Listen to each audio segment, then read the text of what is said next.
know, I find most interesting about you, you have a pretty strong female audience. Very. Yeah. Very. Because you seem to just not give a fuck.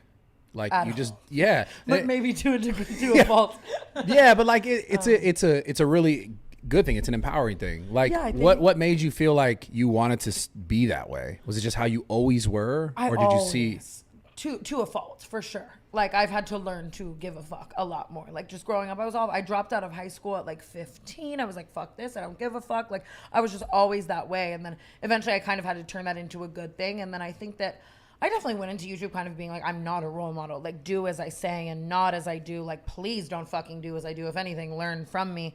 But then over time, especially when you start touring and you see it in a tangible sense, like all the young girls that you are, you know, I hear like once a day if I go somewhere, like, you raised me. Like, oh my God, you raised me. And it just, eventually it felt like that. And I was like, okay, if I can spread one message to these young girls, it's like, you can do anything you want in this life. Like, I came from nothing. I came from no money. And I made a life for myself. And I'm not going to take shit. And I'm not, you know, worse than any man, and I can do whatever the fuck I put my mind to, and I'm gonna have fun and, you know, live life and have a hedonistic mindset like while doing it. And that kind of became like Yeah, you own that like entirely. You completely you. own that. I think it's cool. Thank you. I think it's like, I mean, you know, there's always judgments on what people do and how they do it. Super. But you tend to just like really just live that complete fucking mentality. Like you get, I know you've had some work done. Like I've seen you showing this kind of shit. Like you literally you have in my ass on Instagram. Yeah, you have you're just like, this is 100% me. And yeah, because I would get caught too. Like, let's say I was trying to hide my work. I just know I'd get like caught up somehow or something. Like I just,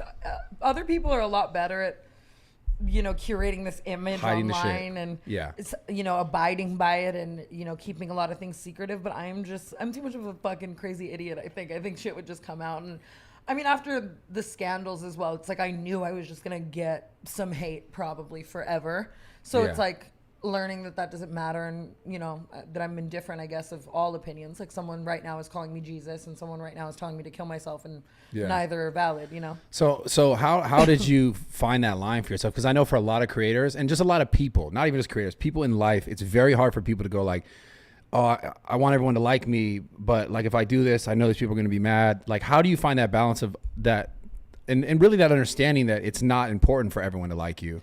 That's a great question. Like, at what point did you realize that? I think innately we're all a little socially trained to sometimes give a fuck. You know, like you're going to think to yourself, like, oh, that person's cooler than me. Or like, oh, fuck, like you'll read a hate comment and it'll get to you and you can, you know, spiral out of control thinking like that. But I don't know. I just feel like I mentally always have to kind of bring myself back to like, that's not what matters. Like you're living your life for you. And some people are going to love that and some people are going to hate that. And there's, you know, there's nothing you can do about it. I've just always been the type of person that it's like, if there's nothing I can do about something, like, why am I going to spend my time, you know, like pouring so much care into that when I don't know. I guess. I don't know how I got like this. Probably some trauma too. Why do you think it's, because like someone like me, it's hard for me to let go of that sometimes. It's hard for me to let go of like trying to be good enough.